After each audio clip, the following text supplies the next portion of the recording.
You're listening to an Airwave Media Podcast. Hi, this is Katie. And this is Nathan. And you're listening to Queen's Podcast, the show about women in history.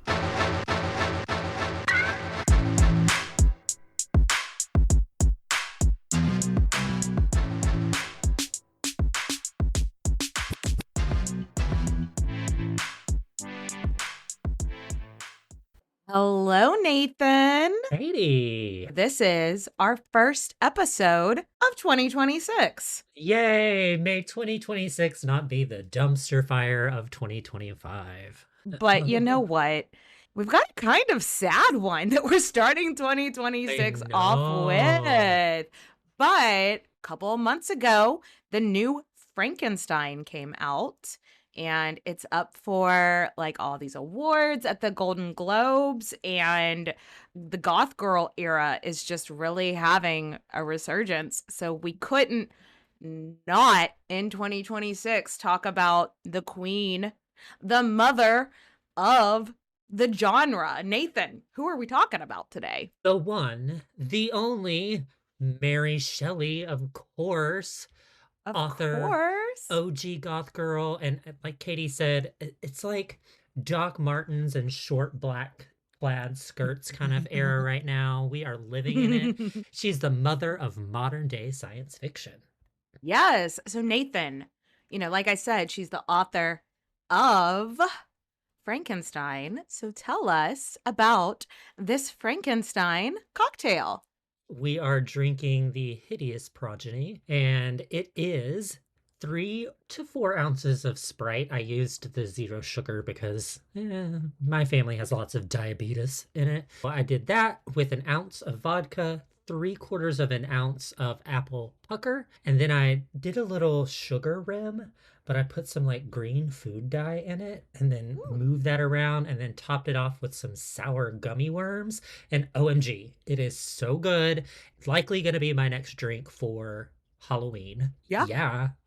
And we'll have to get some of the like vegan friendly gummy worms to be inclusive. That's true. Inclusive, yes. Yes. And if anyone ever wants to see what's going on over on the Patreon, Nathan does these cute little booze clues videos to give a hint for who's going to be the next episode. Nathan, your video for this one was so adorable. Oh, thank you. I know. I know. Okay. Well, my favorite thing about you is how humble you are. And before we get into it, speaking of Patreon, we have just a couple of Patreon shout outs. Who do you? Yes. Shout out to Dawn, Stephanie, and Nicolin. Yes. So thank you to all of our Patreon supporters at every level.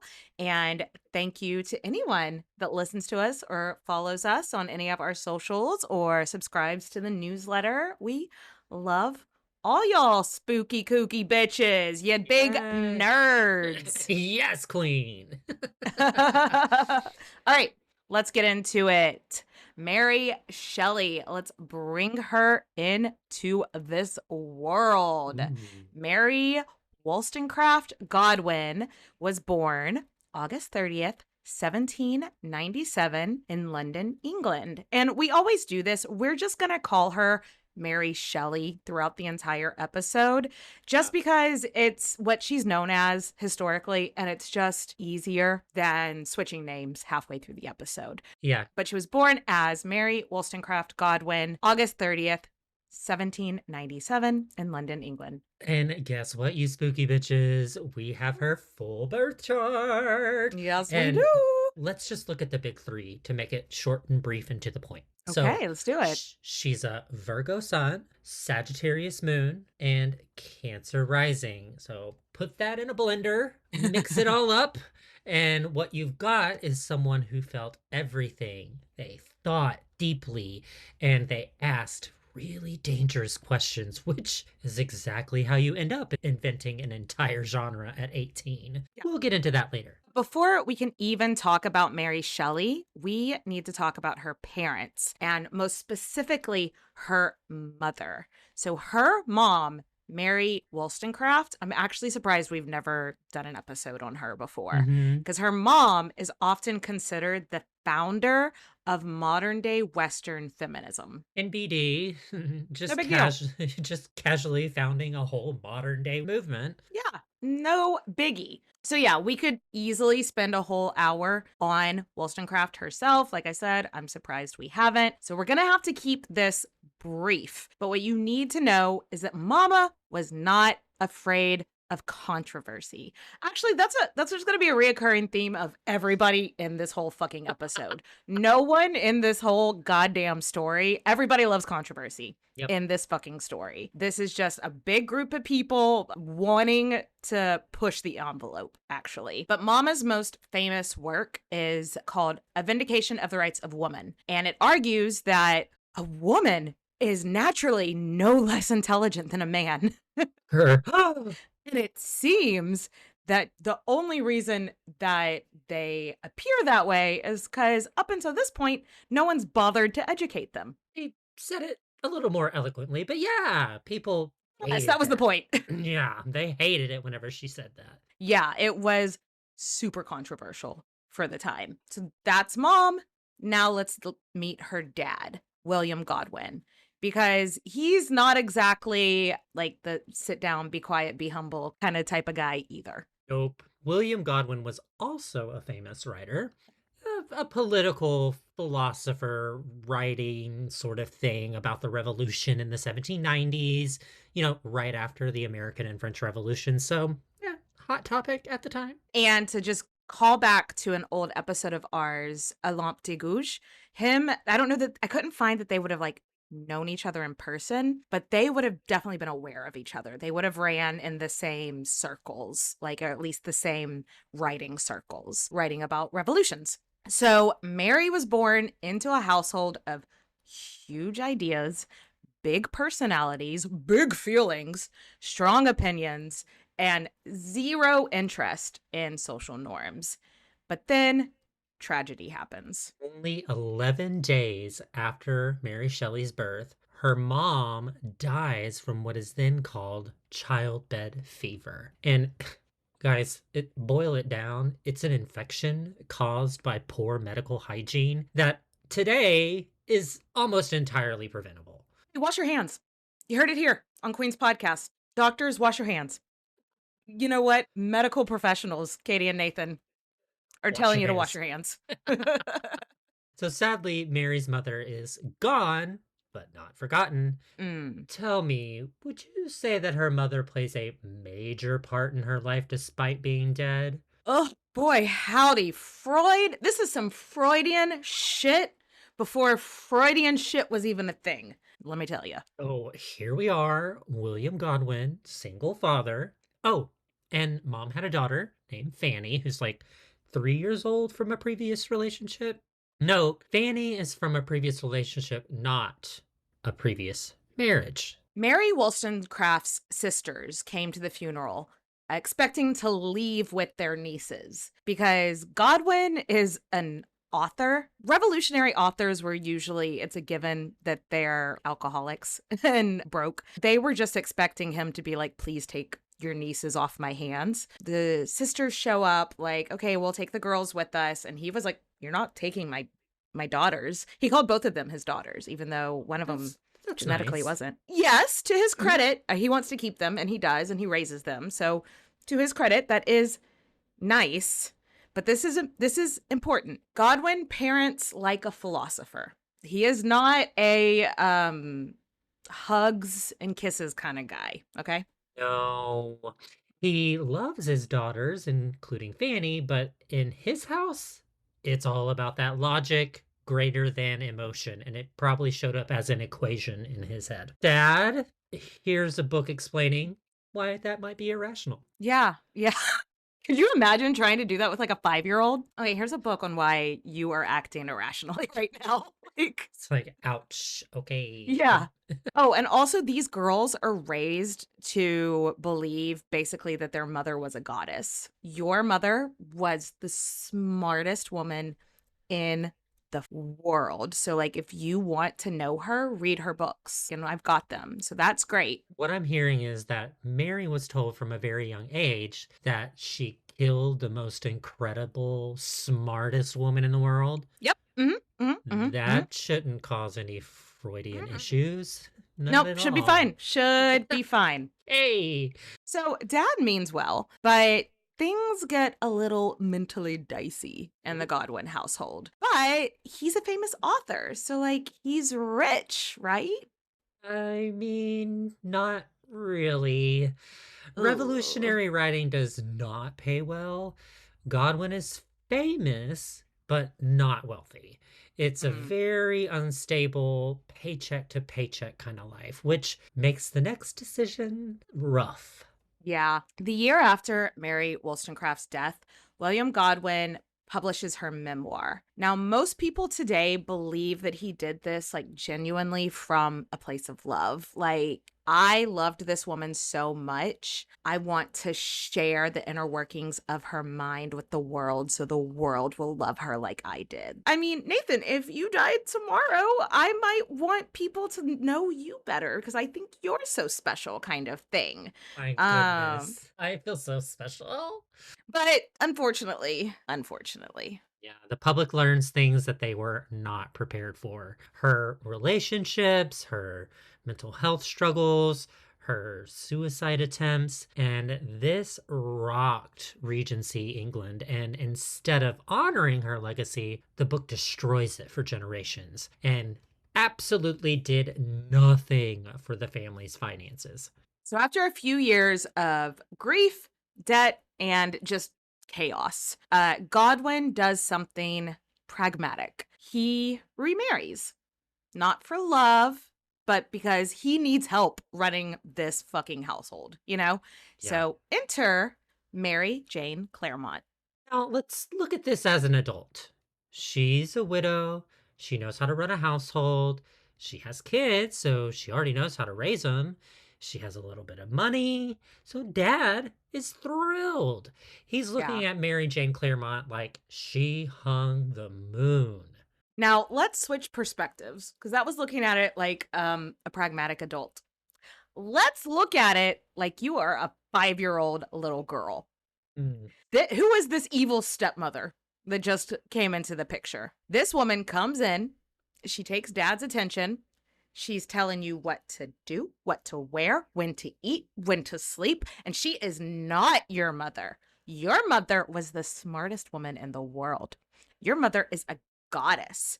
This woman is not the smartest woman in the world. Who does she think she is, coming in, telling you what to do? One huge point of contention in Mary Shelley's early life is that the Clairmont children got like formal educations. They went to like actual school, while Mary and Fanny really kind of like never got steady formal educations in their formative years in their early life. Now, on paper, that's true.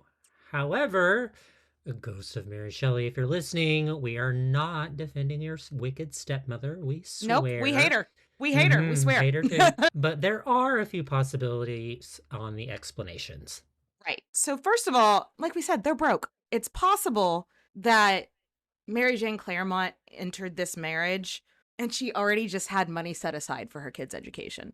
You know, like you can't touch it. Sorry, we can't put it towards its inheritance for their education already. We genuinely don't know. That's just a guess. And maybe just Mary Shelley just didn't see it that way. She like just decided to be pissed about it anyway.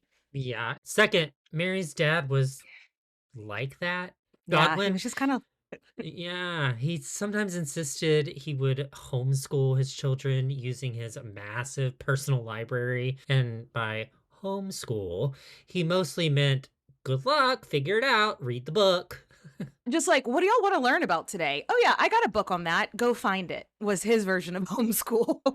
And then there's option 3, and this is the one Mary Shelley believed until the day she died. Her stepmother swooped in, demanded fancy schools for her own kids, and did not give a single solitary shit about Mary or Fanny. And honestly, this is the version of that Mary would take to her grave, regardless of what the truth was. Right.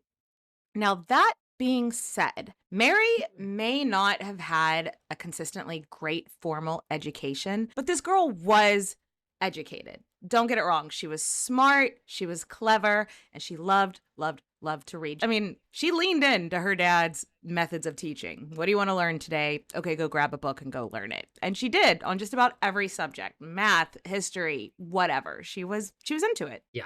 And one more thing we need to mention about her dad's marriage is her stepsister, Claire. Claire Claremont. Claire Claremont. Man, I love that. I love saying it with my Southern too. Claire Claremont. So Claire and Mary go on to have a very bonded and interesting relationship. Let's put another pin in that. Just put a pin in Mary and Claire. Yeah. We're going to do some skimming over the next few years because it's a lot of the same. Her dad has some idea to make money. He borrows some money. The idea goes belly up. The family goes into financial panic. Rinse, repeat. And that is her childhood. But because she didn't go to school or have tutors, she didn't really have friends outside of the house. And as a result, her life was very, very isolated. And one of her favorite things to do was take books and go read at her mother's grave. It's like her safe, spooky space. She learned to write her name because, her mom's name was also Mary. She learned to write her name by tracing the name on her mother's grave. Oh, love it. Goth shit. But why wouldn't her mother's grave be like her safe space? Yeah. Her whole life, she's been basically deified. So, going to her mother's grave would be like going to church for her, Because they didn't have religion. I know a lot of people still go to their parents' graves and talk to them and stuff like that. So that makes sense. Okay, let's switch gears. Okay. Around age 13, Godwin sends Mary to live with family friends, the Baxters, up in Scotland. This would have been like a shock to the system because also, like we were saying, she's isolated. She hasn't been a whole lot of places. And so now, you're going to Scotland. But here's what you need to know about the Baxters. They were radicals, honey. They were big fans of her dad's work. They were very into revolutionary ideas, but they were Wollstonecraft fangirls. So Mary coming, she's a bit of a celebrity. When she shows up, they're like, oh, Mary Wollstonecraft's daughter is gonna be here. They are like, we want to talk about your mother's work. And she's like, I want to talk about my mother's work. Great. Let's fucking go. Yes. And also the Baxters were warm, hugs and words of affirmations warm. Mary gets there and has a moment of, wait. What is happening? What is happening? There's an episode of Arrested Development where Lucille is hugging Michael and he's like, what are you doing? Why are you rubbing your body up against my body? Or something like that. And she's like, it's a hug, Michael. That's what I imagined. I just can't get the vision of Mary Shelley being this goth girl with a really dark eyeliner on and people are hugging her and she's like, ugh. What are you doing? And then after a minute, she's like, oh, wait, this is nice. Yeah, she's been told this whole time that emotions and hugs are for dummies. But the Baxters are not dummies. They're intellectuals who are emotionally intellectual too. So she's like, hold on, wait a goddamn minute. A goddamn minute. So Dad could have been doing this whole time. He could have been giving me hugs and giving me an education this whole time, and he just chose not to? Got it. Again, Freud would have had a field day. That's what Mary's got going on there with the Baxters in Scotland. I think that's a good time to take a quick break, top off our drinks, and we'll be right back. Now that the holidays are over, I feel like I've got full-blown spending hangover. Nathan, The drinks, the food, the gifts, it all adds up fast. Yeah, January is when your bank account looks at you and is like, we need to talk. Which is why I love Mint Mobile. It's helping us cut back on those sneaky monthly expenses, wireless bills. Mint Mobile is still running their end-of-year sale, but only until the end of the month. 50% off unlimited premium wireless. You get 50% off 3, 6, or 12 months of unlimited, and all plans come with high-speed data and unlimited talk and text on the nation's largest 5G network. Plus, you use your own phone, keep your phone number, and bring all your contacts, so no drama. And we love no drama. Yes, I actually use Mint Mobile, and the quality has been just as good as my old provider. Seriously, but for so much less money. Like, why was I paying that much more before? Right? If you can save money and not sacrifice service, that's a no-brainer. So this January, quit overspending on wireless with 50% off unlimited premium wireless plans starting at just $15 a month. Go to mintmobile.com/queens. That's mintmobile.com/queens. Your wallet will thank you. It's a limited time offer. Upfront payment of $45 for 3 months, $90 for 6 months, or $180 for a 12-month plan required. $15 a month equivalent. Taxes and fees extra. Initial plan term only. More than 50 gigabytes may slow when network is busy. Capable device required. Availability, speed, and coverage varies. See mintmobile.com. And we're back, and we're gonna do a little fast forward through Mary's timeline with the Baxters. She's with them roughly from ages 14 to 16, and let's just close that chapter. Yep, done. Mary is 16. She's confident, she's deeply educated, and she's heading back to London. She's also learned a really crucial lesson that you can have radical ideas, be really well educated, but you can also value emotional connections. Like honoring your emotions and feelings of those around you does not make you any less intelligent, Dad. Is she coming home with some daddy issues? That might be a little bit of an understatement. Yeah. Which brings us to Dad. What is William Godwin up to when Mary gets home? The year is 1814, and to absolutely no one's surprise, William Godwin is in debt again. But this time, he has a new benefactor promising to pay his debts so he can write more radical works. For better or for worse, Percy Shelley has entered the chat. Now, it's possible Mary and Percy had crossed paths before. Percy has been a full-on Godwin fanboy for years, but there's no evidence of any weird or inappropriate interactions from when Mary was younger. Thank God. Even though 16 is still fucking young in this like Regency era, 16 would have been perceived as like old enough. Okay, quick TLDR on Percy Shelley. Percy is in his early 20s. He's from a wealthy family and very into radical politics, hence why he likes Godwin. For instance, he got expelled from Oxford University for standing outside of the chapel at school and handing out a pamphlet called The Necessity of Atheism. Which I honestly think is fucking hilarious. I do too. I love it. I wish I liked this guy more because I think that is so funny. He's married to a woman named Harriet, who is currently pregnant with their second child, but their marriage is falling apart and they're kind of estranged. One thing that like everybody in this movement agrees on is that marriage is actually a bad thing. Godwin wrote about it. Wollstonecraft wrote about it. They all kind of believe that it is like, it's basically a prison for women. You know, it's antiquated, blah, blah, blah, blah.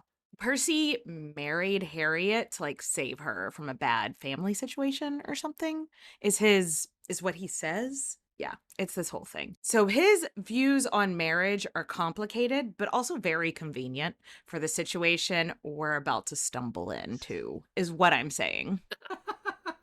Another thing worth noting is that even though Percy is from a rich family, he's also on the rocks with his family who are refusing to give him full control of his inheritance. Their reasoning? They're worried that he'll just give his money away to radicals, like William Godwin. I wonder why they would be worried about that, being that that's exactly what he's trying to do right now. Yeah. So this young, handsome, radically minded man is suddenly just hanging around the house when Mary gets home from Scotland. And she is like, oh, hello. And there are a lot of theories about what exactly went down between Mary and Percy that summer.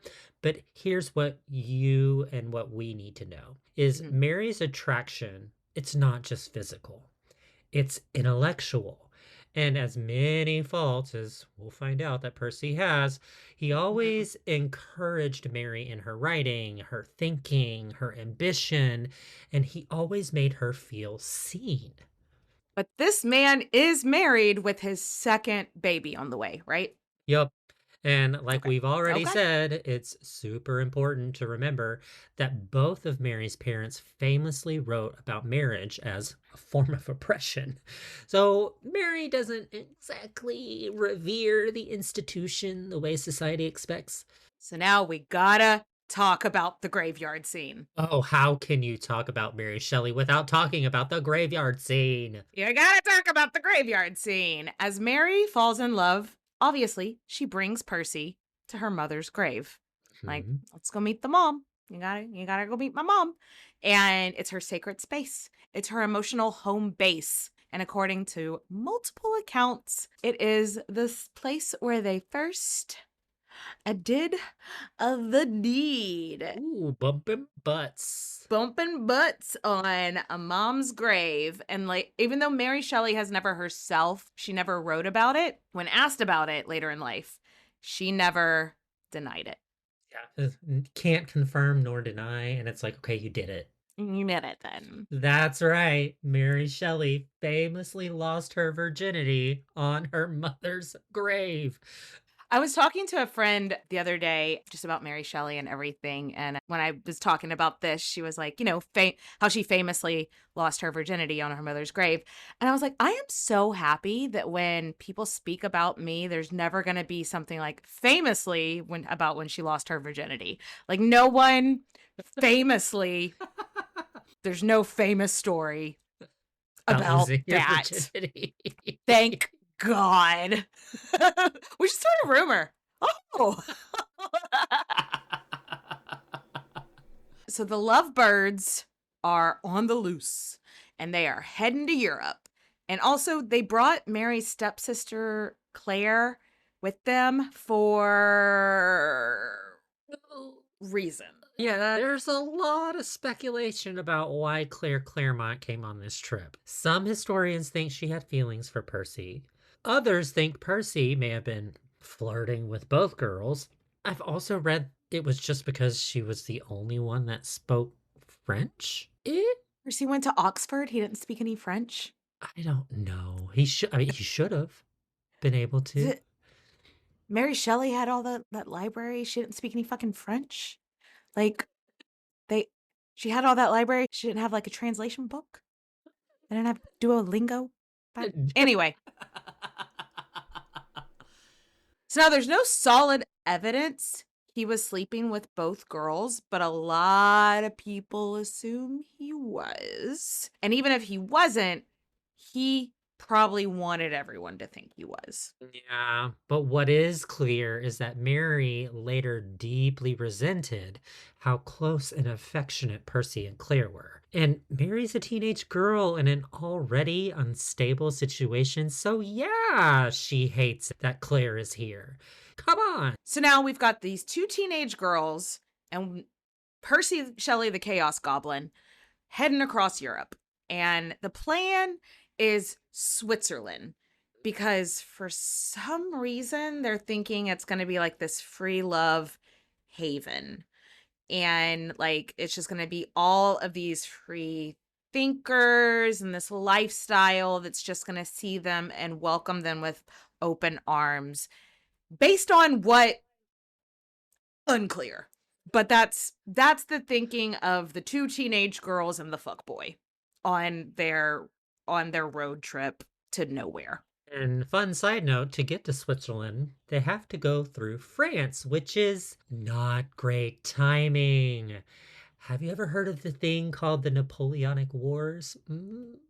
Yeah. Sure have. Those just They happened. have too. Don't know why Yeah. they decided to. Anyway. They just happened there in Europe, and Europe is wrecked, especially rural France. Mary's journal during this time describes burned villages, dead crops, starved people, just not at all what she was expecting on this romantic escapade. And she's having to pretend like she's still into it, but she's seeing like these starving livestock and stuff like that, and still having to pretend like, oh yeah, Percy, this is Beautiful. fucking great. Like, yeah. So hot. This is so hot.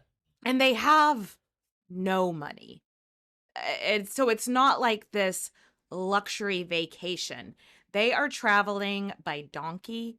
They are traveling by foot sometimes. They are basically hitchhiking to Geneva. And by the time they make it, there's no plan to make money. Oh, they're just broke, and there was no plan, and there are just a bunch of dumbass teenagers, and I feel sorry for them because I did dumb shit when I was a teenager in love too. Yeah. But they are broke. And Percy has been telling the girls that once they get settled, he'd write to his dad and be like, hey, here's where I am, so start sending me my allowance. But dad is like, oh, you are out of your fucking mind. You just ran off with not one, but two teenage girls and left your pregnant wife and child behind. I am not sending you shit, my man. What's he thinking? That his dad was just like, okay, like, here Right? it comes. Like, what? So after only a few weeks, they're like, well, this didn't go as planned. I kept thinking about, have you ever seen that clip of, I see it on TikTok all the time, Katya and Trixie, and Katya is talking about like, every day I wake up like, this is gonna be the best day of my life. And then when I go to bed at night, I put my head down on my pillow and I go, well, it wasn't. And that's what I kept thinking of in this, like, well, that didn't go as planned. Time to go back to England. And they have to just like, they're only in Geneva for like a couple of months, and they're like, or like 6 weeks even, and then they're like, okay, get back on the donkey and hitchhike back to England. Like, and but at this point, Mary's pregnant also. Oof. I know the timeline is murky of when exactly she became pregnant, but like she's probably starting the show by the time that they're like trekking back now. And so there's the added scandal, too, of that on top of everything. Picking up on the vibe that she's probably feeling pretty stressed out right now. I'm stressed out for her. I mean, like, traipsing around, hoping to catch a ride on a donkey with your married boyfriend while he flirts with your stepsister, as y'all ride through war-torn villages, pawning off your clothes to buy food for the trip. Oh, and you're pregnant on top of all of that. Which part of that is not stressful? Side note, may this kind of love never find me. The way Yes. she was stigmatized by this man for her entire life, too, well after his death, gagged me with a spoon. No, thank you. No, thank you. So when they get home, Mary is expecting that her dad is going to be like, I am so relieved you're home. Oh my God. And just kind of like she's expecting to move back into her dad's house. But he shuns her. He's like, you're not stepping foot in this house. And he didn't speak to her for like a couple of years after this. And she is heartbroken. And all I can think is like, this fucking hypocrite. Because this man has been writing about free love and marriage is a prison and women should have agency and blah, blah, blah, blah, blah, blah, blah, blah, go against the social norms for decades. But as soon as his own daughter does it, he shuns her. I'm sorry. So, fuck all the men in this story in her life. That's what I'm hearing. So, Percy, Mary, and Claire move into a small apartment together, and Percy does manage to get some work writing here and there. And while it does seem like Percy and Mary genuinely are very in love with each other, he just does some shit that Mary doesn't know how to handle. We have to keep in mind that she's a child. Like Yeah. there's just a couple of times in researching Mary Shelley when she's young, like when she was traipsing through war-torn France, like some of her journal entries do kind of seem a little bit like, ew, dying livestock. And I kind of wanted to be like, okay, Mary, have some compassion. I have to remember she's a child, you know? And so like I kind of have to remember some of her emotional reactions to things. This too. It's like, she's 17. Like she shouldn't be in these situations in the first place. Yeah, she's So living like, in a fantasy world and she's thinking that this is going to be a great yes. little romantic honeymoon. And it's like, oh, honey, no, it's not. It's no honeymoon. Oh, yes, yes. For instance, Percy's wife, Harriet, has a son and he's healthy and he's perfect and he's over the moon with joy and he wants to go see his son. And as you should be, I mean, wouldn't you want the man you're in love with to be happy that his baby is born healthy? But she's hurt instead that he is excited. Like she's jealous. And so like my knee-jerk reaction is, Mary, what the fuck? But then I have to remember, frontal lobe not developed. She takes it as a personal attack that he's excited to go meet his baby with another woman instead of just staying home with her and waiting for their baby to be born. Because she's a child and she's isolated and she's traumatized and she's scared. And so I'm trying to cut her some slack with that reaction. Yeah. Then in February of 1815, Mary gives birth to a baby girl, and because you don't get to be the queen of goth due to a happy life, this story is about to take a seriously sad turn. Maybe let's also do like some content warning for like the rest of this story. If children dying, Death. if death is gonna be a bummer for you today, don't listen to the Mary Shelley story. Yeah. The baby is never even given a name. Because just a few days after the little girl's birth, she dies in her crib. Oh my God. Mary writes a letter to a friend about how like she woke up in the middle of the night to feed the baby and it was sleeping so soundly that she was like, oh, I'm not going to wake her up. But like the baby was already dead at this point and they didn't know until the morning. Oh. And she'll like also tell people that for the next couple of weeks, she thinks she's being haunted by the ghost of this baby. And then she also has a reoccurring dream that she picks up the baby's body and like rubs it like next to the fire and brings it back to life, which I don't know, maybe put a pin in that for some creative ventures later. Might have some electricity coming into play. Anyway, Mary gets pregnant again soon after and gives birth to a son, William. Around this time, they called Will Mouse. What? Will Mouse. That's kind of cute for a little nickname. It is. Will Mouse. And around this time, Percy receives some inheritance. Money ends up stabilizing, and for about a year, things are okay. Mary later romanticizes this period, which, can you blame her? She's got a bigger house. Percy's actually present. They have a child that's thriving. That's nice, but we're sorry to say, not gonna last long. Enter history's most famous fuckboy, Lord Byron. I am sure one day, maybe during the summer when we do a break and we spend more time on Patreon content, I think maybe let's do a series on Lord Byron or something. Wait. I think that would be fun. Maybe like during Pride Month because he was bi. But Or something like maybe like a Lord Byron, this fucking guy and who did this guy fuck month or something, because there's so much content there. So, but we're not gonna get into him too much. But for the sake of this episode, what you need to know is Lord Byron he's this aristocrat, and he is known for his writing, and he is known for his scandalous sex life. And he gets Claire Claremont pregnant. And because no one in this story has boundaries, Claire, Mary, and Percy decide to track him down at his lake house in Geneva one summer and just sort of be like, so what are you going to do about Claire and her baby? I love that. When they get to the... Like, I don't think they were invited. I think they just showed up. Like, hey, you got her pregnant. What are you going to do? Hey. And when they get to Lord Byron's place, the weather was totally unhinged because of some wild natural disasters. There was a volcano that erupted, and I don't remember where, but it caused natural disasters all around the world. Yeah. And 1816 is the year that this happened. It's known as the year with no summer. It's when the sun basically started not sunning anymore and turned in its resignation notice.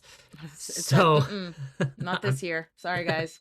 So this crew was just stuck inside with no TV, no internet, nothing to do besides drink and have sex with each other. But I guess that had to have gotten boring after a couple of weeks, right? They're all a bunch of poets and playwrights and novelists. So Lord Byron is like, I know what we can do. Let's see who can write the scariest ghost stories. Which, hell yeah. Exactly what I want to do. This actually sounds, I wish I could have been there. Sign me up for a scary ghost story book club. Yeah. Yeah. Hell yeah. And at first, Mary's stuck. When she's writing, she can't think of anything. All these boys write these stories and are flexing their creative muscles, and Mary's just creatively paralyzed. Every morning, Percy would be like, well, have you thought of anything yet? And every morning, she'd have to be like, nope. I guess I'm losing this game. Like, she's feeling really insecure. Mm-hmm. And so one night over dinner, they're talking about galvanism, which I'd never heard of the phrase galvanism before. Have you, Nathan? Yes, I did in science. I'm sure. I'm glad that you paid attention in science class in school. So it's basically very high level. Galvanism was kind of a new scientific discovery back then, that if you touched electricity to tissue on, like, they discovered on, some guy had a dead frog and he electrocuted the spinal cord of the dead frog and the frog's legs moved and they went, neat. And that is Calvinism. This is why I do a history podcast, not a science podcast. Neat. Oh my goodness. So cool. But that stuck with her, and she had a dream that night of a man bringing a dead body to life as part of an experiment. And if you're thinking, well, that also reminds me of her dream earlier about bringing her dead baby back to life, I bet that had something to do with it too. And so the next morning, she gets up, she starts writing a short story that she titles Frankenstein, or the modern Prometheus. She was 18 years old, and I mean, we've all heard of fucking Frankenstein. If you're out there being like, I've never heard of Frankenstein, I don't fucking believe you. Yeah, of course you. Yeah, of course you have. Have you breathed air on this earth? Yes, of course you have. When Mary finally tells her story, which is much, much shorter and unfinished version of the story that we know today, the dudes all look at Mary and they're like, Mary, what the actual fuck? But this is like what the actual fuck in a good way. A good way. Lord Byron was not a guy that went handing out compliments like willy-nilly. And he was like, what? Like, I don't think, of all the people, I don't think he was expecting 18-year-old little mother of Will Mouse over here to be the one coming up with this. And he was just like, well, the assignment was to freak me out And you've definitely done that, you big weirdo. What the fuck? I need to top off my drink. Yes. Okay. So we're going to take a quick break. We're going to top off our drinks. We're unfortunately not going to go start an entire genre, but hear a word from our sponsors and we'll be right back, y'all.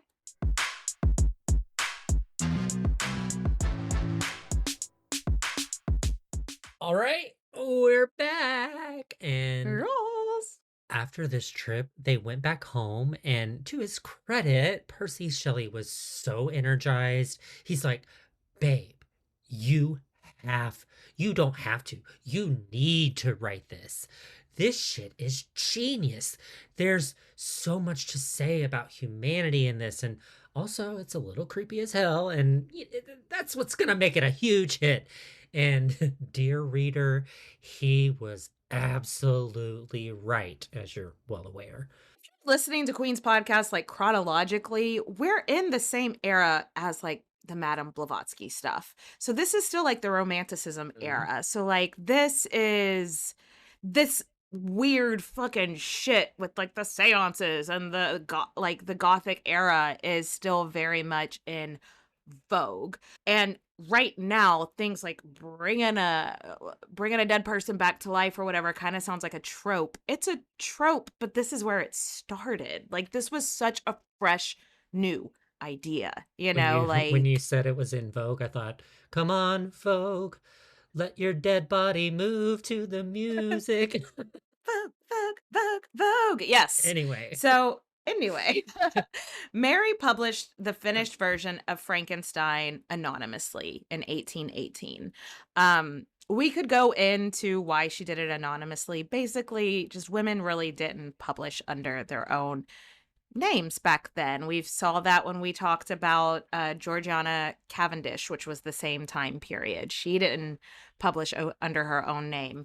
The Bronte sisters weren't publishing under their own name. They were publishing under men's names. I think they used the last name Bell. Even though she published it anonymously, she did do a dedication at the beginning to her father. So people were like, okay, it's only going to be like a handful of folks. Yeah, there has to be somebody that knows him.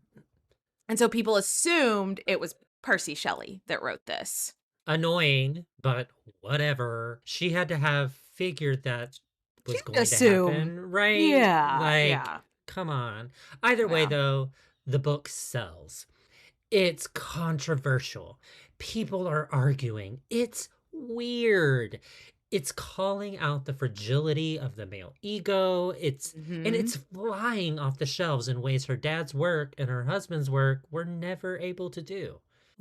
I could go on a tangent about this, but let's just real quick talk about dedicating it to her dad, because I'm not really even sure if her dad was talking to her again at this point. He may have been, but like their relationship was probably still a little bit icy.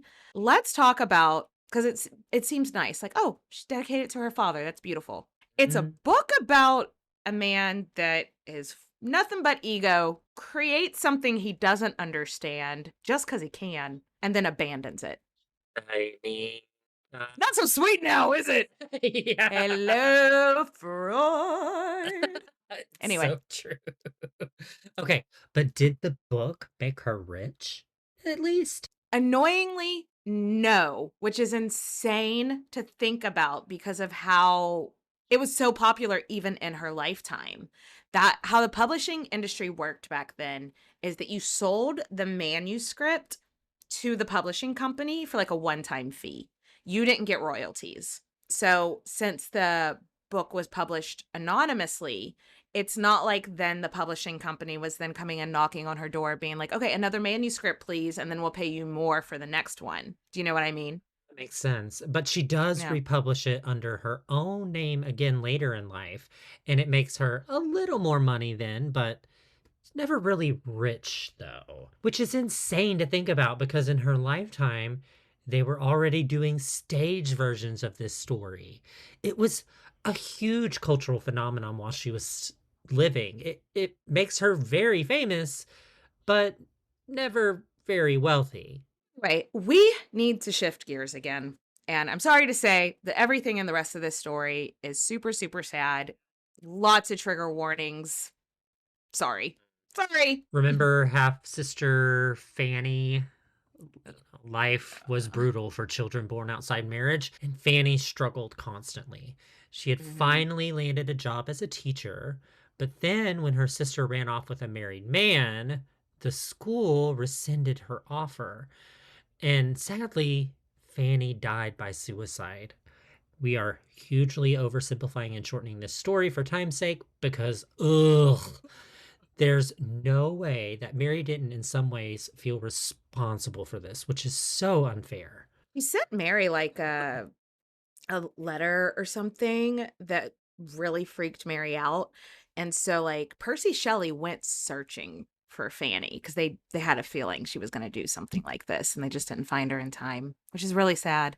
And then just like 6 weeks later or something, maybe even less than that, maybe like 2 weeks later or something, Harriet, Percy Shelley's wife, dies by suicide as well. Gosh. And this was a huge scandal.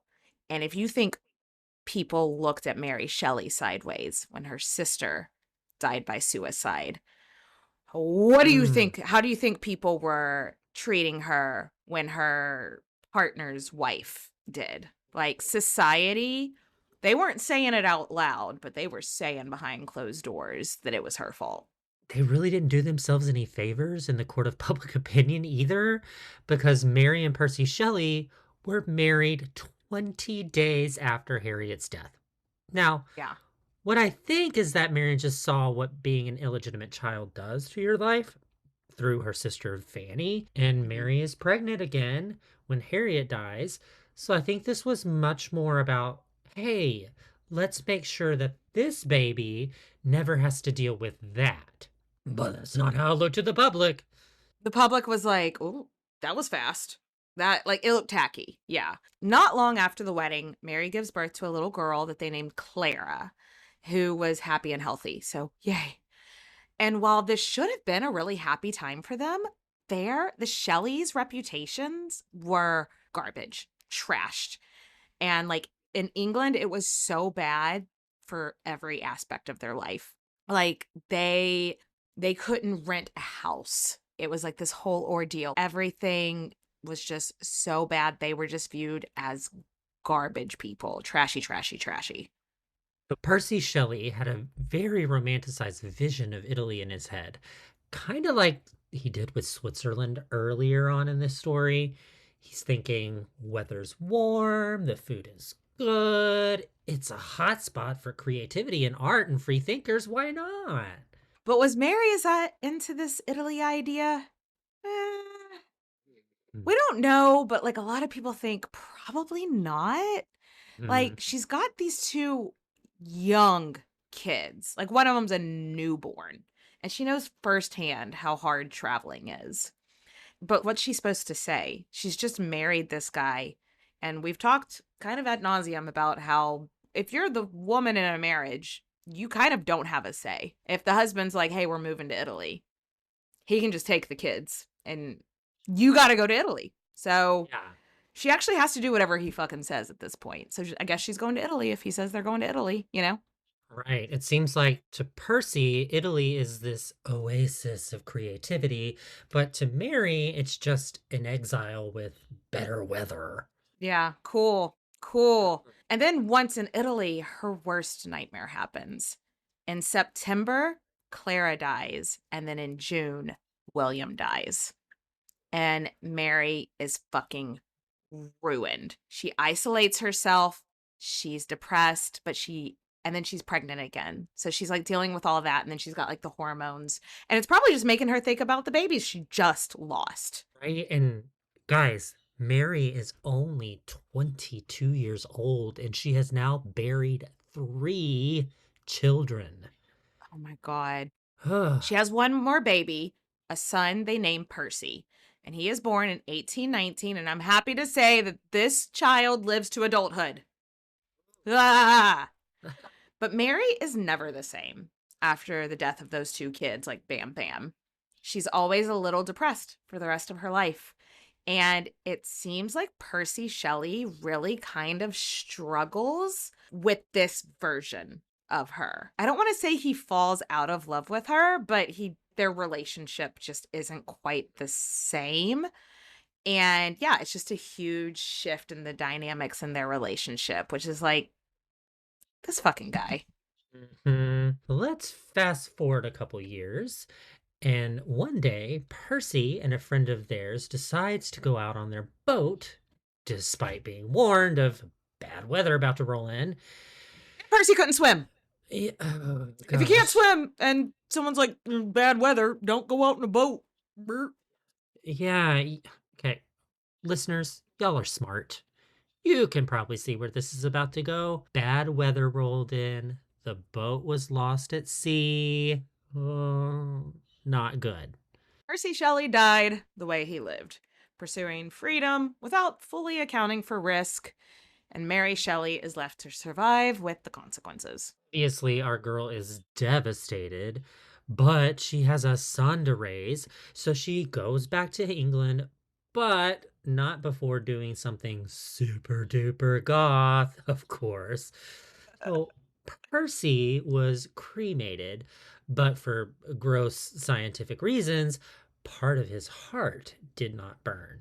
One of Percy's friends snatched it up and gave it to Mary to keep, which she did. She kept ye old heart in her desk drawer for the rest of her life. Ah, I love this big ol' weirdo. Yeah, big ol' weirdo, Mary Shelley. So Mary's back home and she's 24. And honestly, the rest of her life is a lot quieter. But really only because the first 24 years of her life were so loud, you know? Yes. She's like, I need it to be quiet in here, please. Yes. She has her son, Percy, to take care of. And the thing is, so Percy Shelley's dad is now going to bankroll their life. But he is only going to do it if she lives a quiet, conservative life and doesn't publish anything revolutionary, doesn't remarry, doesn't do any free love weird shit. He's like, otherwise I'm gonna like take you to court and get custody of your son, or you can be quiet and live a conservative life and I'll just bankroll y'all's life. And she's like, you know what, quiet sounds nice right now anyway, kind of thing. Right? So, She's tired anyway. Yeah, the rules of live quietly, conservatively, don't publish anything that could be considered any kind of controversial, don't do it under your name, just don't. No more running off to Switzerland, Italy. Okay. And you know what? Our girl is tired anyway. And just because she can't be out here publishing crazy, radical, free-thinking books doesn't mean she can't be writing anyway. So she stayed home, she raised her son, and she wrote every day for the rest of her damn life. Right. She helped write memoirs on her husband, and she helped write memoirs on Lord Byron. She wrote more dystopian novels and historical novels. Nathan, she wrote a novel on Perkin Warbeck. Yes. Yes. She believed he really was Prince Richard. Yeah, I kind of want to read it. I know, right? Later in life, as the rise of Victorian stuffiness became more in vogue, Mary Shelley leans much more into her image as a widow and away from her image as a radical thinker who wasn't afraid to go against the norms. But we can actually see in so many of her acts that she was always a radical thinker. For instance, here's a really interesting and really cool story. So there was this author named Walter Sholto Douglas, and Walter was assigned female at birth. They didn't use the term trans back then, so I'm not going to use it now because I don't know. I don't want to use a term that maybe they didn't want to use, but maybe they would have considered themselves trans. Walter had been in a relationship with a woman named Isabel Robinson for a long time, and they wanted to live like a married couple, but knew it would be impossible in England. But in France, everybody is way more chill about what you do behind closed doors because it's like what you do in your own home is none of our business. So Mary Shelley used her social connections to help them get the paperwork needed to get fake passports to go live in France as a married couple. That's not something somebody that's actually conservative is going to do. She was a radical the rest of her life. She just did it a little bit more quietly. There's also stories of her quietly providing financial aid to women in tough situations due to either neglectful or abusive husbands, which I think is great. That's amazing. And she never Yeah. remarried, though she was proposed to again, at least once by an American actor. But she shot him down and said that after being married to a genius, she could only ever marry another genius. Also, she may have had a lesbian relationship. It's unclear, but I wouldn't put it past her. Also, genius, Percy Shelley. Okay. So honestly, she never stopped being radical. She just stopped being so loud about it. She got to see a resurgence of popularity in Frankenstein. People never stopped believing that she wrote it because sexism, but like she put out her original manuscripts in like her own handwriting and was like, see, here's my original manuscripts, here's my notes, here's my handwriting. And then if people were still not believing it, she's like, then that's a you problem. I don't know what to tell you. Fuck off, y'all. She was unbothered when people still doubted it. Like, whatever. Later in life, after her father-in-law died, her son Percy inherited a nice home and married a woman that Mary got along with very well. She moved in with them and they took care of her as she started to, develop health issues in her 50s. Yeah, modern day doctors believe that Mary Shelley likely developed a brain tumor in her early 50s, and she died at the age of 53 at her home with her son and daughter-in-law. But just because she is gone, that woman will never be forgotten. Let's talk about this insane legacy, Nathan. Well, first of all, let's say that Mary Shelley lived long enough to watch the world misunderstand her writing, and she didn't fight people. She was like, you know what? That's what happens to great writers. They just get Yeah. ignored like that because she saw it happen to her mother. People misunderstood her work, but she wasn't there to defend herself. She instead decided to let people misunderstand her work and let it be interpreted how it would be. But her legacy isn't just one book, it's like a total genre. It's a story about creation, abandonment, and survival, written by a woman who understood all three of those things very intimately. And she's goth as hell. She's spooky wooky. We fucking love her. Let's raise a So glass Here, to Mary Shelley. Mary Shelley. All right, guys, we'll catch you next time. Cheers, bitches. Cheers.